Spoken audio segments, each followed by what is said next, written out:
Welcome to the Kernow Kast podcast. I'm Lewis Pauling, and today my guest is Sue Pengelly, who works for Balance for Business. What they do is finance or support finances for businesses. So they look for the best loans and financing options for you. They're like a financing broker. She's got years of experience and she really shows it in this podcast, I think. So if you like what you hear from Sue, then you can always email her at sue@balanceforbusiness.co.uk, and their website is www.balanceforbusiness.co.uk. This week's featured music is by Loic And The Choughs, and the song is called What You Want. And if you like the track, then you can find them on Facebook by searching Loic And The Choughs. And obviously I'll put all of these links in the descriptions. Once again, I just want to thank our sponsor, Kernow Valeting and Detailing, who will clean your car to the ultimate level. I assure you, I've seen it. I've seen him clean cars, and honestly, that you won't be disappointed. You can find them on Facebook and Instagram. Just search Kernow Valeting and Detailing on Facebook and Kernow_Valeting on Instagram. And I highly recommend you do if you're really, you're keen on keeping your car in spanking condition, because if you go and look, you will see the level of detail that he goes into on making sure your car is spick and span. So I'll keep this one short this week. Thank you very much for tuning in. I hope you enjoy my conversation with Sue and the track by Loic And The Choughs. Cheers.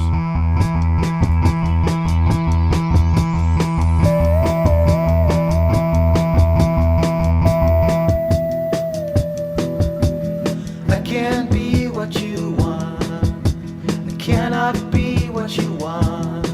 I can only be one thing. I can't do what you want. I cannot do what you want.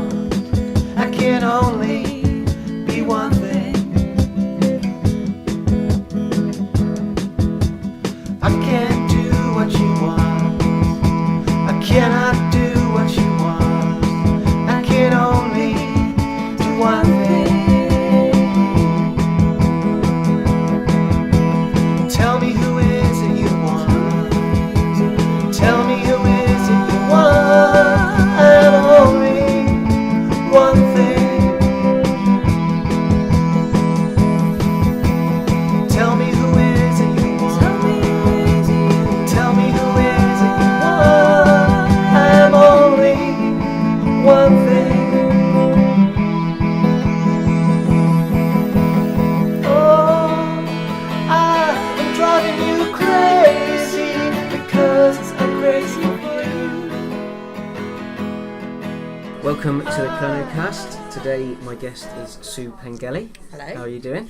Fine, thank you. Good. Thanks for meeting me here. Thank you for having me. No problem. And you run a business called Balance for Business, which is a financial broker? It's a commercial broker. Yeah. I don't actually run it. I've got a boss, Mm-hmm. and I'm employed with the company. Yeah. Dave's been running the business for 7 years.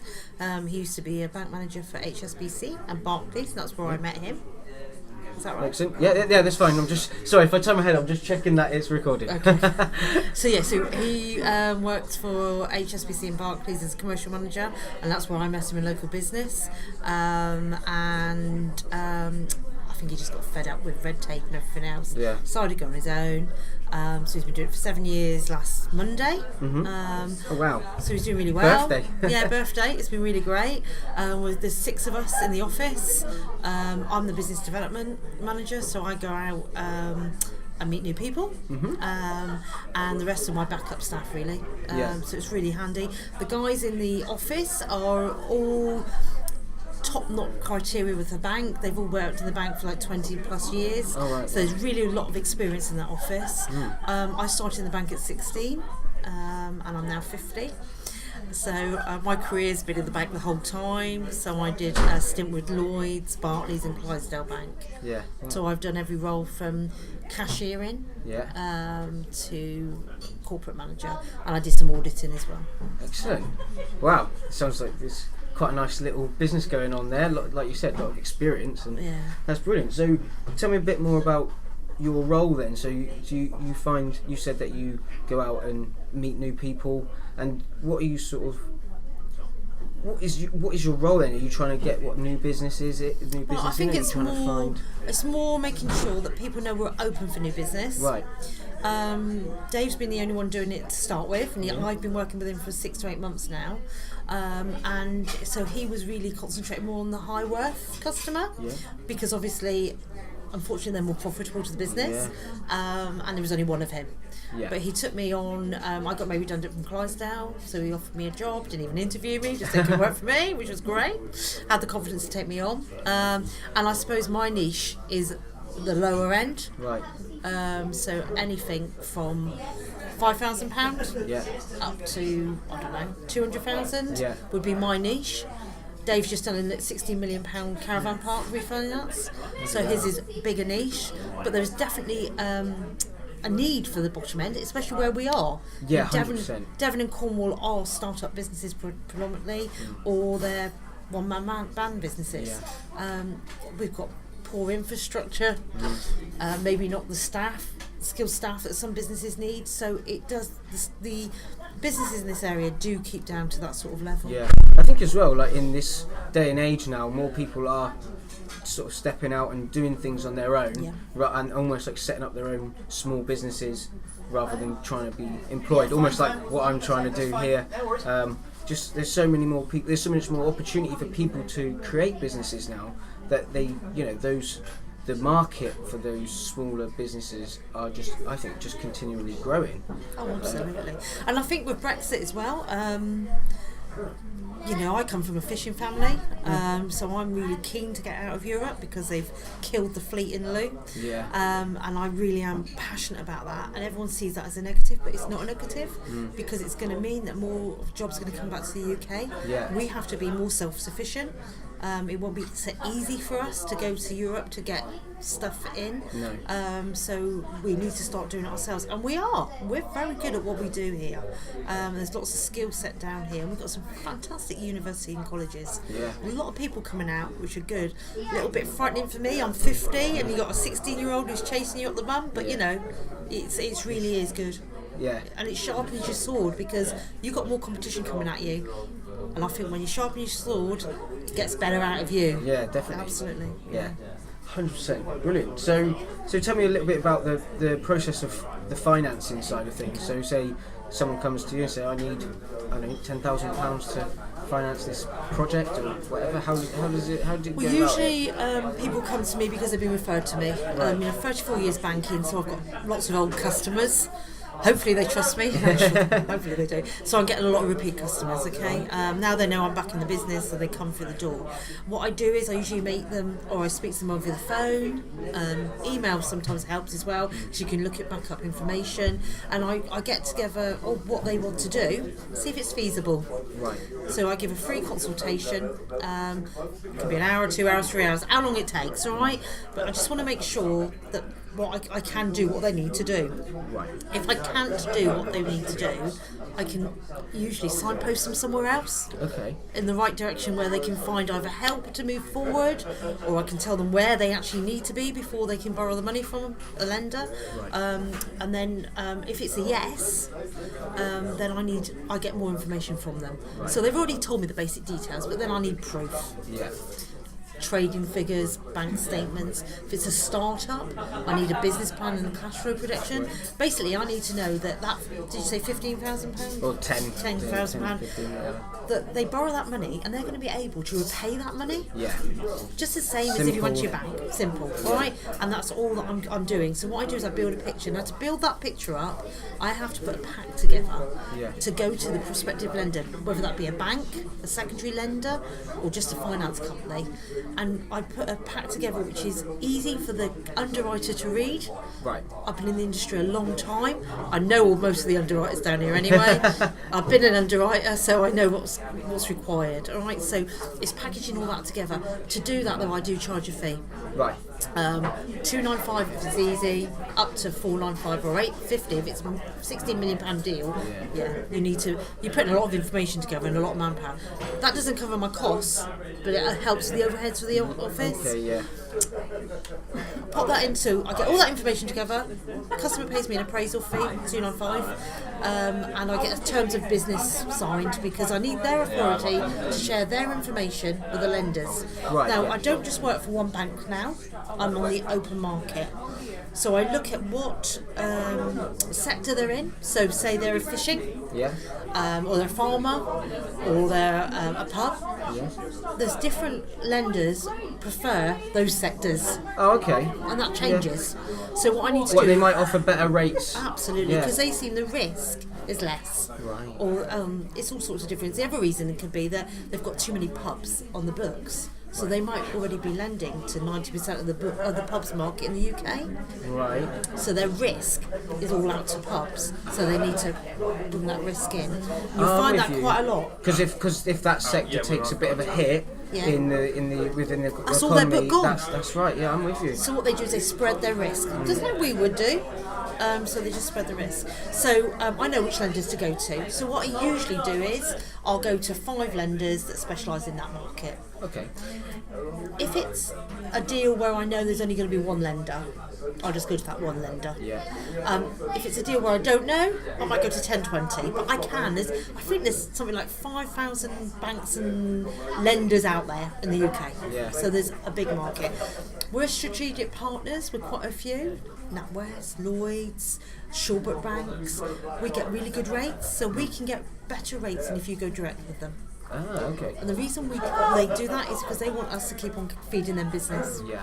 So that's what they do. So I go out to the market with my credit paper to see can they do this deal. They come back and say no, yes, or whatever. And all the responses, I tell the client. Yeah. So the client knows.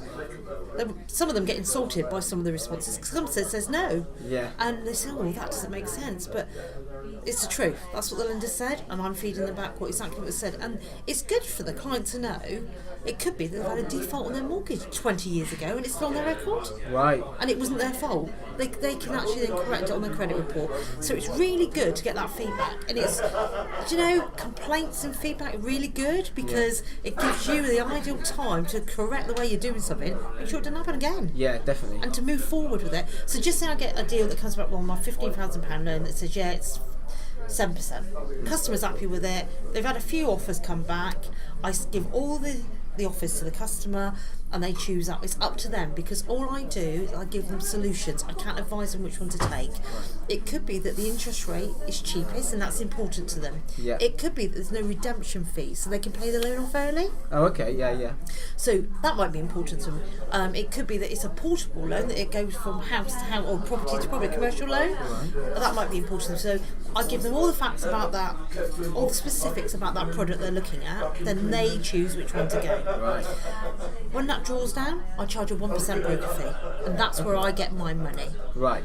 I'm with you. Right? So the appraisal fee is my packaging fee, which you'll get with most mortgage brokers now, to be fair. Although I'm not a mortgage broker, I'm a commercial loan or commercial broker. Yeah. All right. But I need to cover my costs, and that's what we do. And people are quite used to paying that sort of fee now.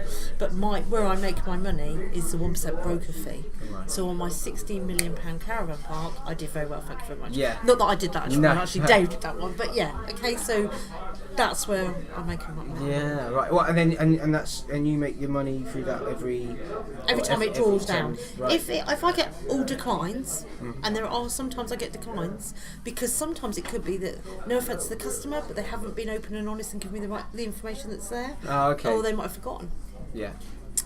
Or even if it was a commercial property they were buying, like a B&B up the road, when it went to valuation, it didn't stack up, it had Monday block or something. Well, they wouldn't know that and I wouldn't know that. So it's those sort of circumstances. So I still charge the appraisal fee, Yeah. but I wouldn't You've charge done a it. broker fee. Yeah. Alright? Yeah, of course. You only charge a broker fee if the deal goes through. Okay. Wow, that's really interesting, especially for someone like me that might be like looking for something like that maybe in the next couple of years or something. Working capital. Working capital has become more apparent because you always, historically, and I've been a business manager and a corporate manager, if you wanted a working capital facility, you go to your bank to get an overdraft. The bank have tightened up on that. They want to see I don't know how they do the overdraft. We used to do the turnover divided by 12 months, so that you've got your working capital for the month, and that would be your limit. But the trouble with that was, with an overdraft, you can always pull that limit in. Right. Yeah. They could always pull it. They could just pull it. It could be £1,000 a day, and it could be nil tomorrow. Yeah. It depends what they might see a warning on your account. They might think, I don't want to give this customer any more money, and they pull it from you. So what I'm seeing is more and more applications for working capital facilities. And what I do is I fund those usually on a working capital loan, usually 12 months to 3 years. So it gives you a cash up front. You invest in your business, you pay your VAT bill, your PAYE bill, or you buy your new equipment that you need, and then you pay it back over that period of time that you've agreed. On those sort of facilities, there's not usually a redemption fee, so you get charged interest on how long you've got the money outstanding for, and it's really, you can get them reasonable rates. Yeah. The longer you've been in business, the better track history it is. Unfortunately, Catch-22 is going to be cheaper for you. Yeah.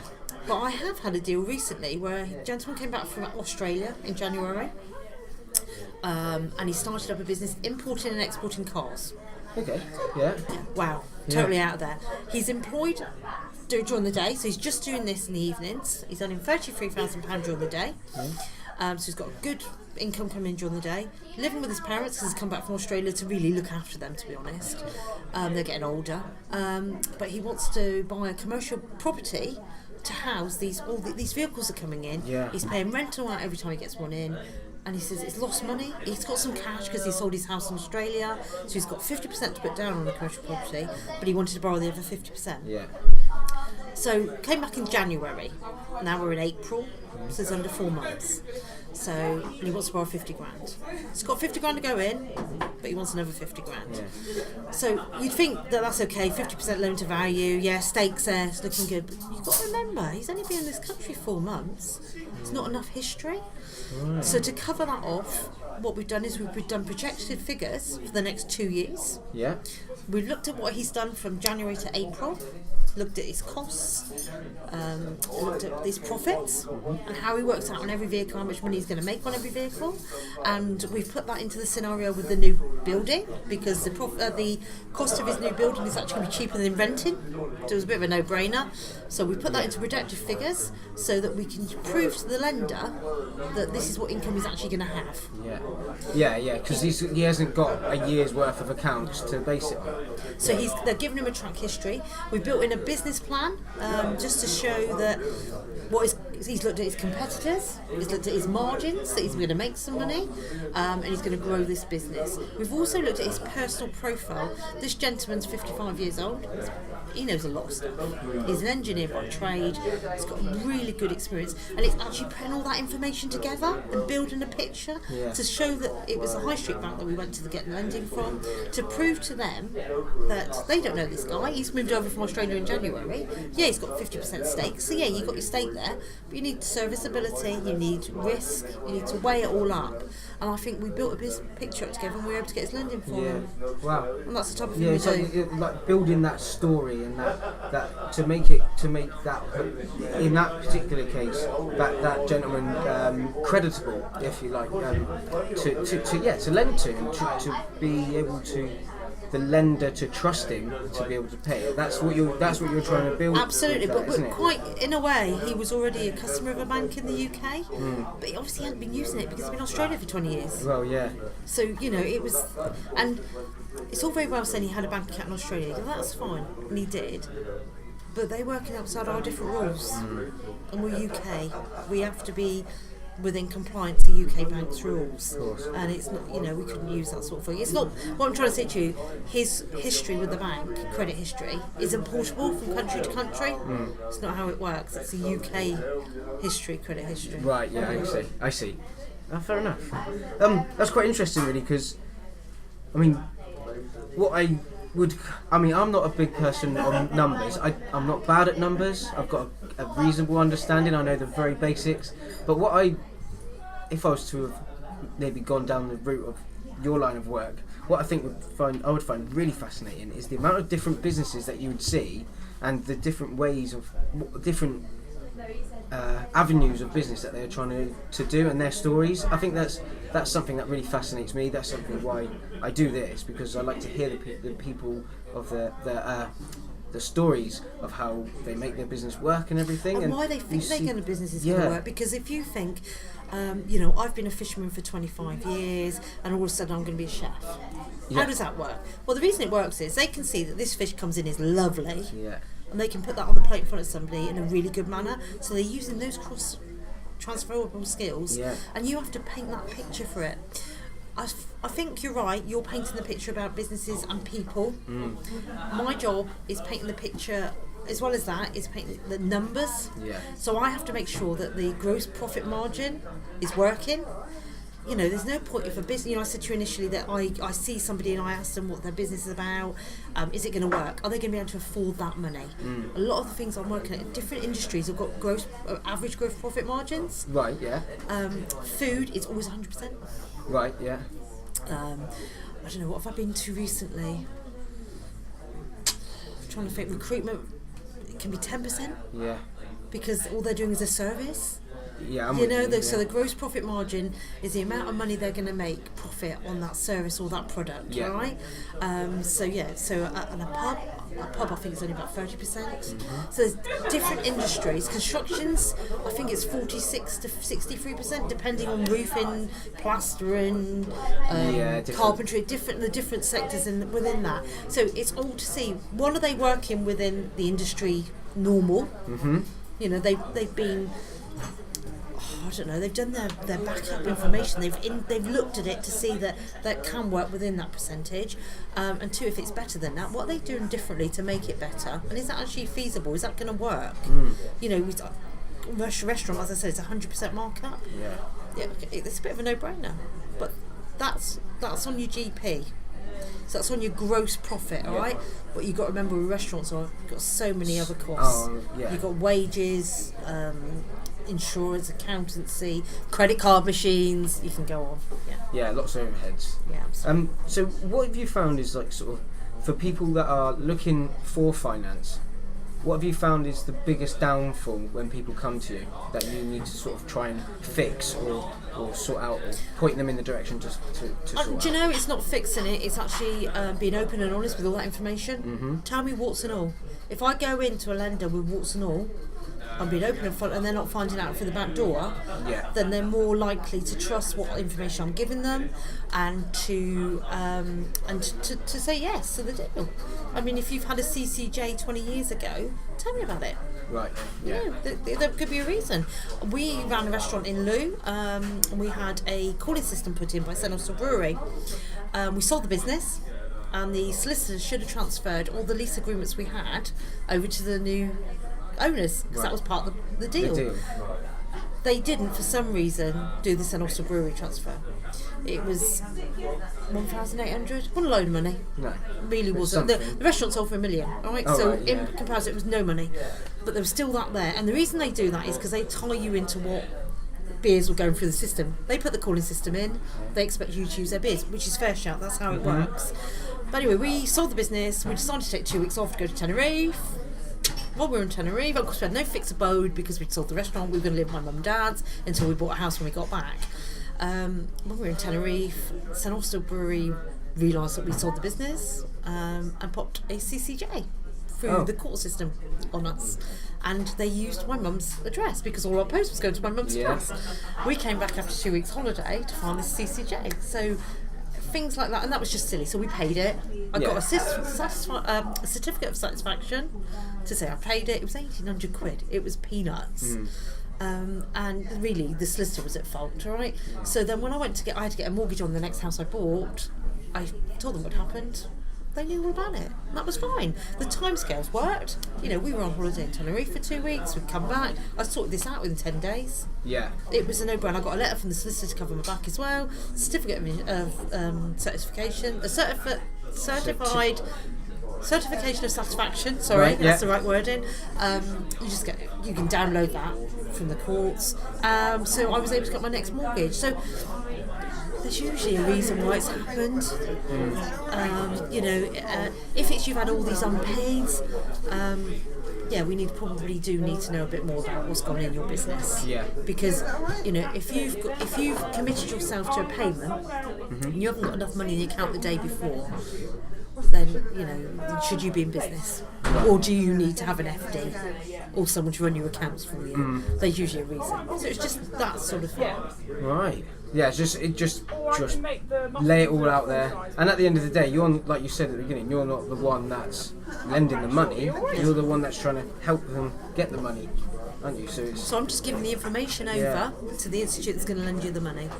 And that's all I deal with. I just deal with lending, nothing else. So it's just been open and upfront with them, and painting the right picture. And if there is any walls, come on, let's find out what they are. Yeah, brilliant. So tell me a little bit more about you then, going back, maybe sort of, you said when you were 16 you started working in the bank and you sort of worked your way through that avenue. Okay, and then, I left Blue School when I was 15 because my birthday's in August, so I was one of those. Oh, one of the younger ones. Yeah, one of the younger ones.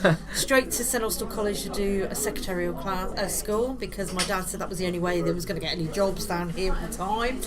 I did my RSA 1 and 2 in typing, got fed up. I was there under 2 months. I was quite quick. I was a quick typist as well. So I got an interview with Lloyds Bank.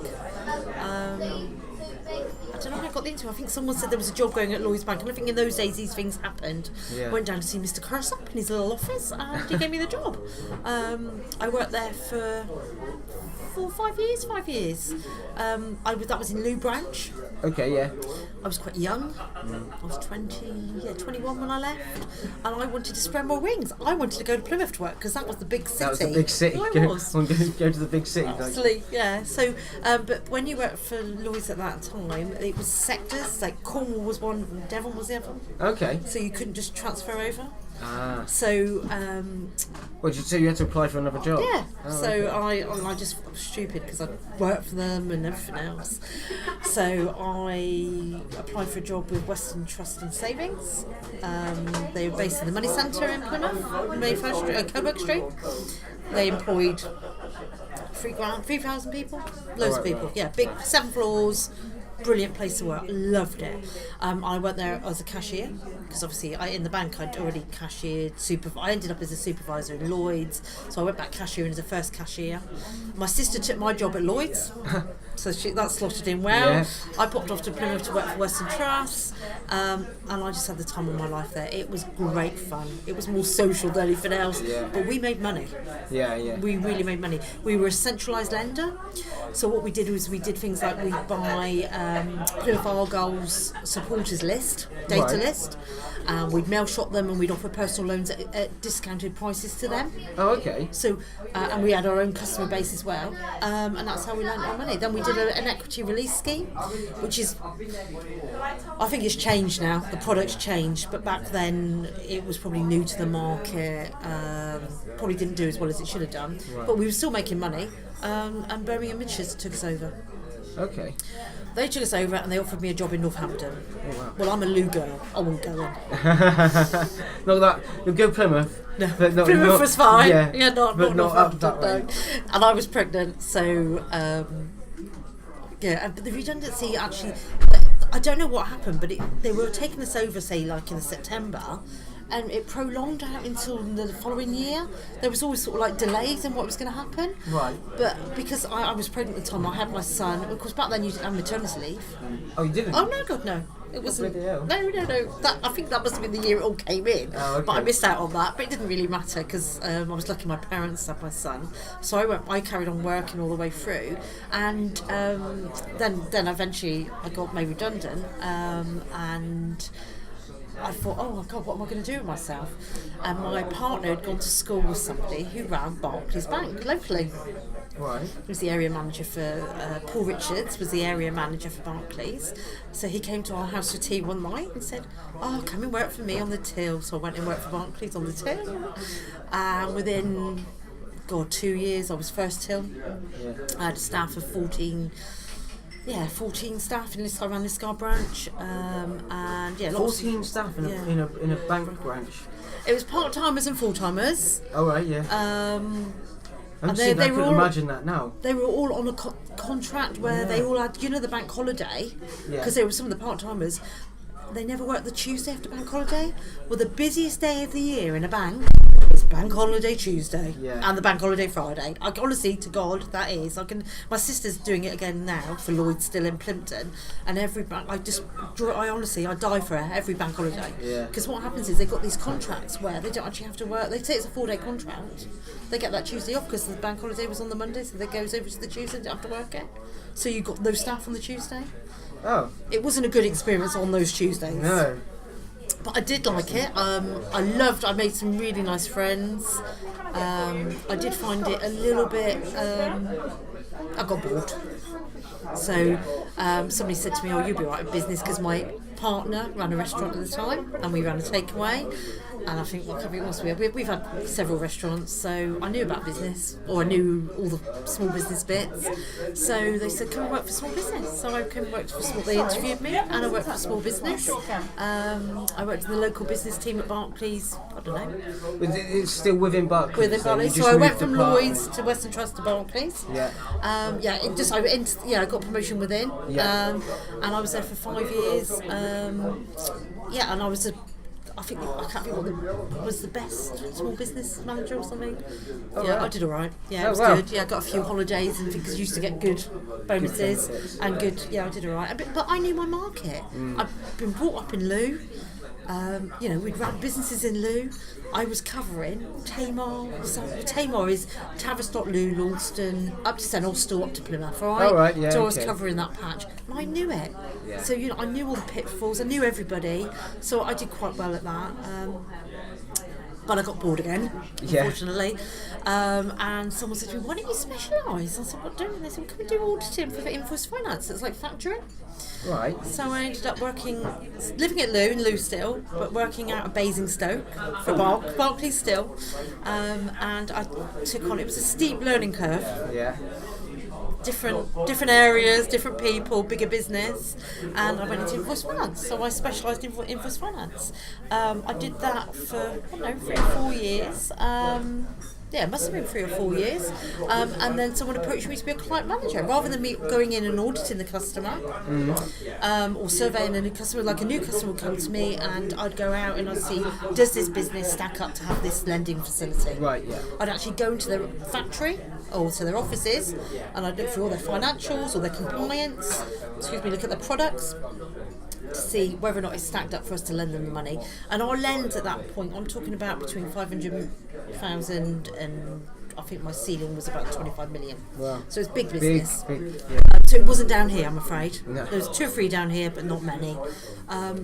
So that was at Barclays. So then Clydesdale approached me and said, you're doing all this auditing, why don't you come in client managing? You can do it down in, because I was up in Wales, London, Bristol, Birmingham.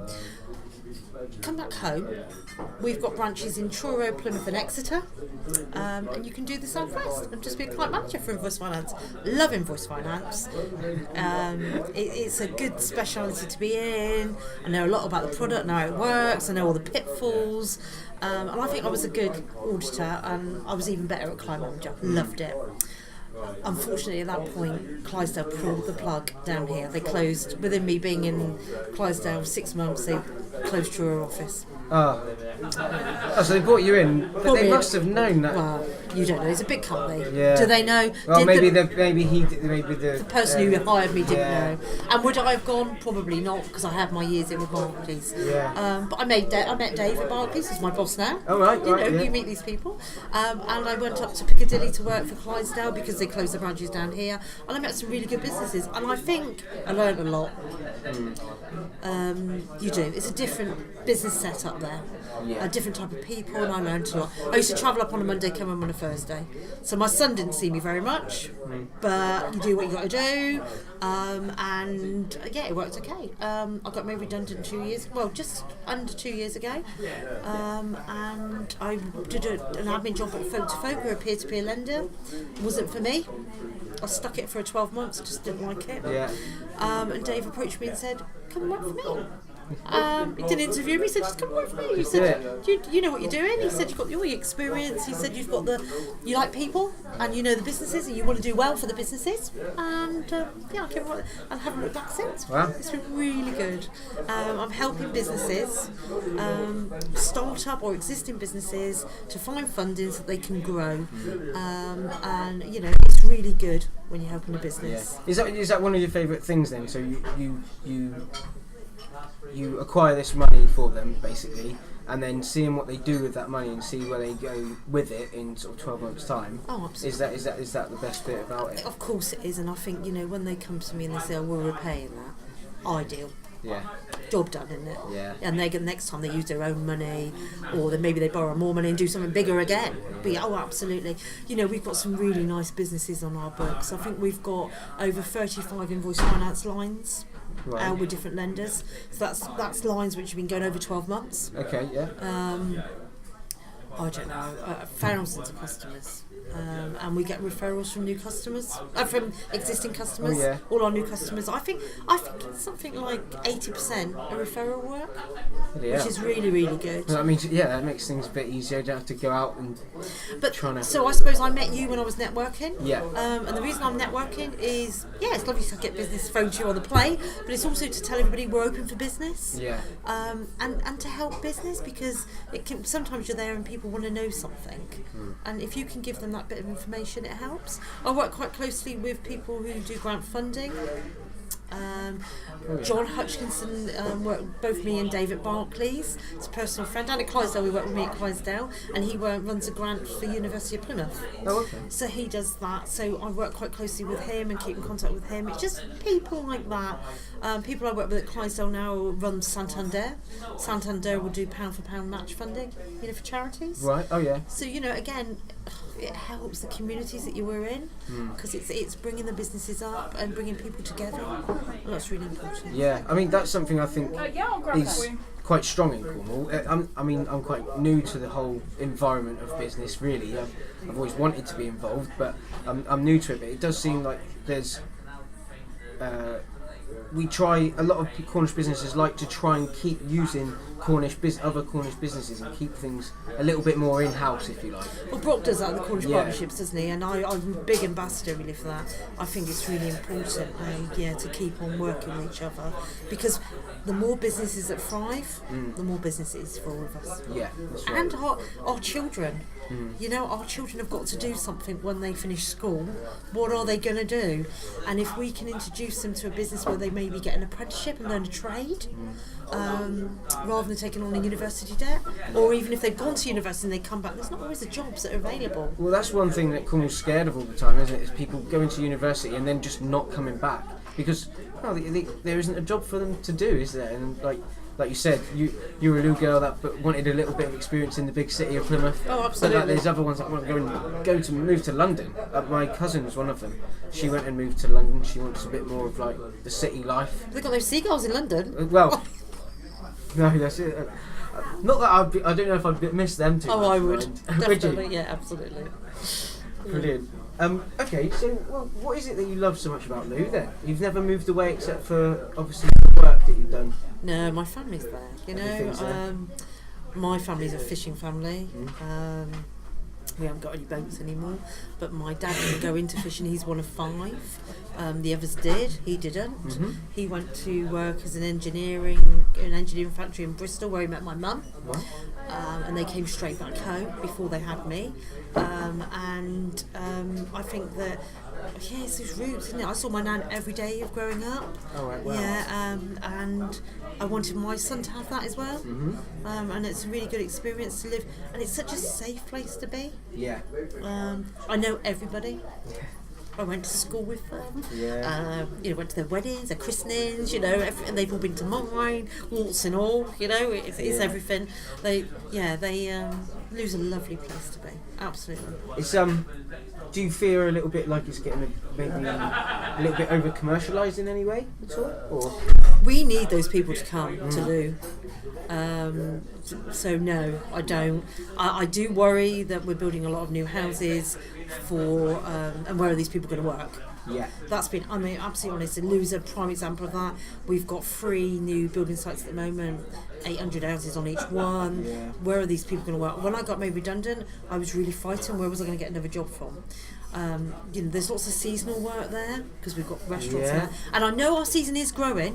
When we first had our restaurant, when was I the first time? I think I was 25 when I first got involved in owning a restaurant. The season was Easter to September. Yeah. Derek has got Papaninos, he's my ex-partner in Lou. His season is all year round now. He actually only closes really for 2 weeks in January. So we've got fireworks on January, New Year's Eve. Yeah.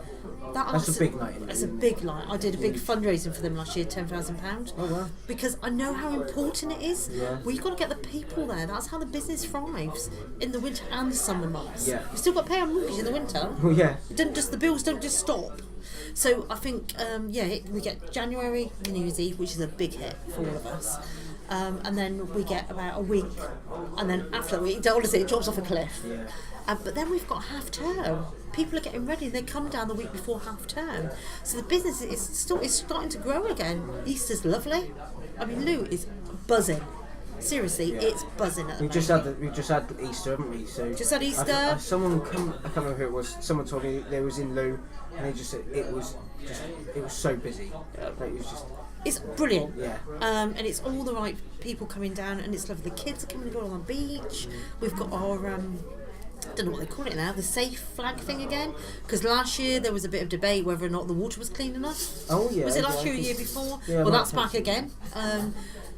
Trouble is, it could be that it's been raining too hard the week that they test it, and it's just one of those things. But anyway, it was what it was. We've got that back, and a blue flag, I think it's called actually. Oh yeah.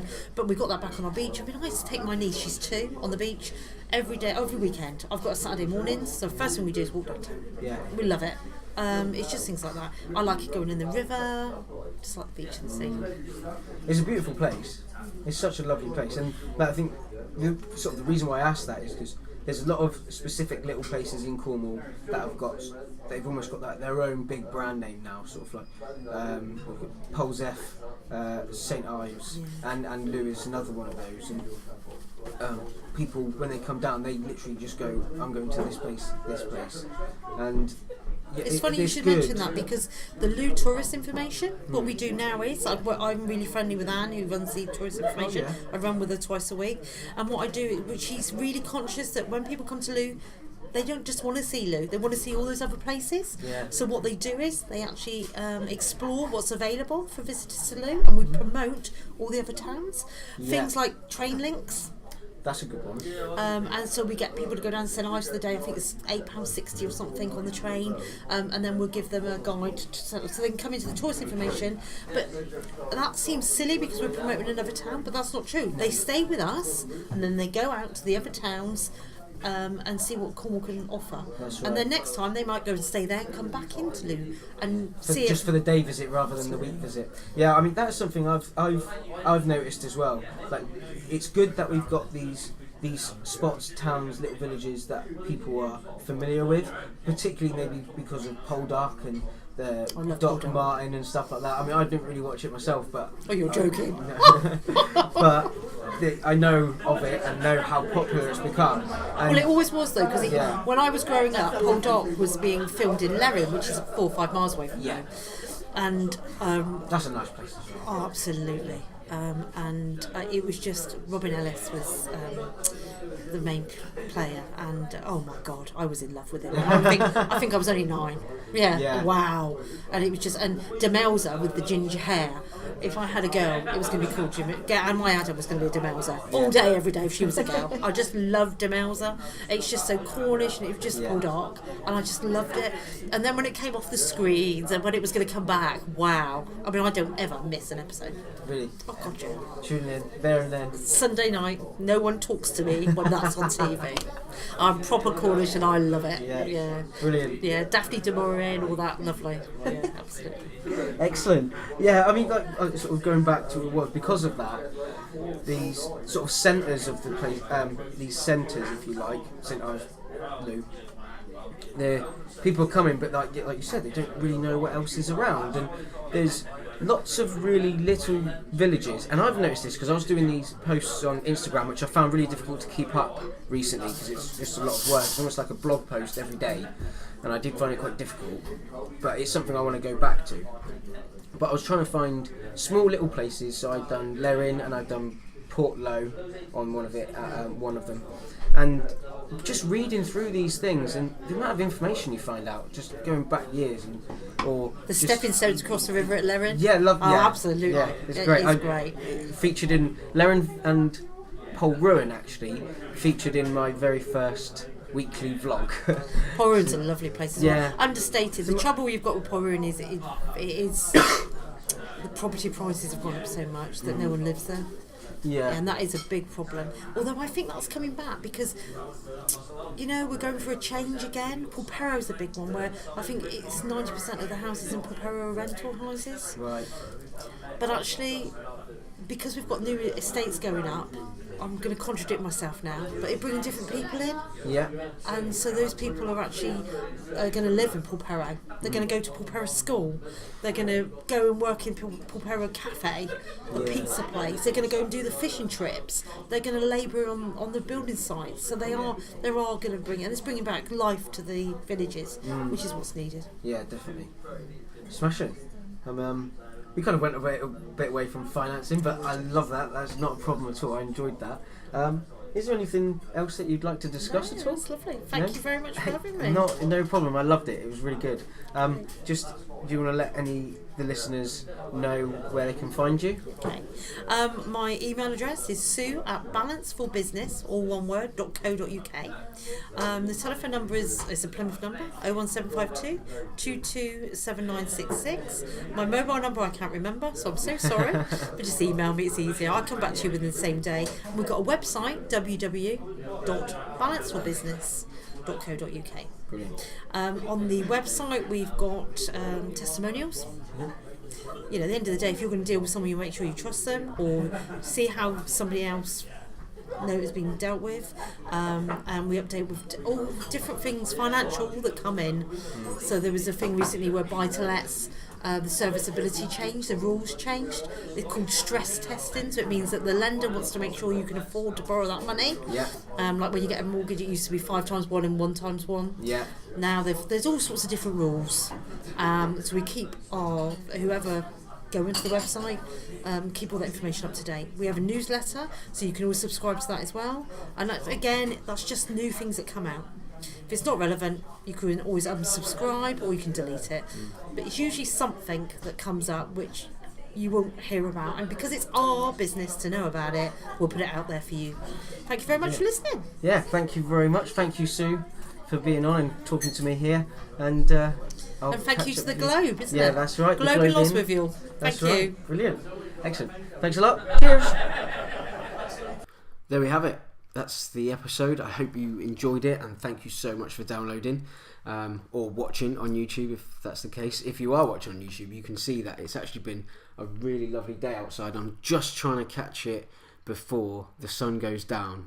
Thanks again for listening. That was Sue Pengelly from Balance for Business. So if you're a business and you need some financing, then it's probably a good idea to go and see her or get in contact with her, because they seem to be able to find some really good deals because they search such a big market, and with the years of experience they've got in that little business, then you're sure to find what you're after. If you want to get in contact with Sue, you can contact her via her email, which is sue@balanceforbusiness.co.uk, and also the website is balanceforbusiness.co.uk. This week's featured track was by Loic And The Choughs, and it was called What You Want.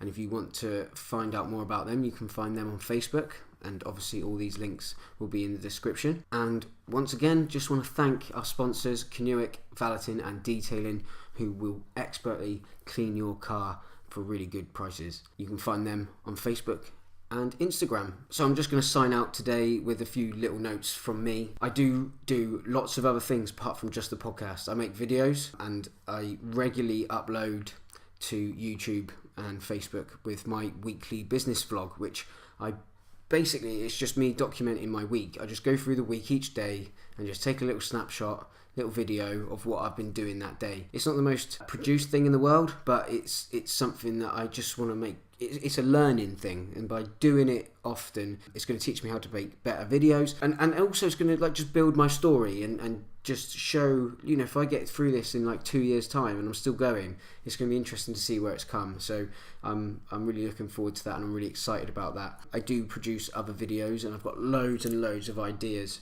about what I want to create. So if you can find me on YouTube there, if you're listening, that is. If you're watching on YouTube, then I'm assuming that you know where I am. But so yeah, go and check me out there. You know, I'm also on Facebook, Instagram, and Twitter. Try and be quite active on those as much as I can. I'm also on LinkedIn, so just search Lewis Pauling and you'll find me, because you'll see my picture and you'll see host and founder of the Kernow Kast. Get in contact if you're interested in being on the show, if you've got some music that you want to share with people, if you've got some ideas on some videos, or if you want me to come and maybe review your business, to do a vlog on your business, then I'm really happy to come and do that. So all sorts of different things. Any ideas that you've got that I could maybe support you with, then please let me know, because I just want to get out and about and get involved in the community. That's really what I'm trying to do here, and I am here to be used and abused, honestly. And I've got lots of big ambitions. I've got a lot to prove, and I've got a lot to share with the world. And I really want to help and do what I can. And hopefully, if I can make some money on the side of that, then brilliant. So yeah, thanks very much for tuning in, and I wish you all the best. And I suppose I best do the regular sign off of cheers, my dears.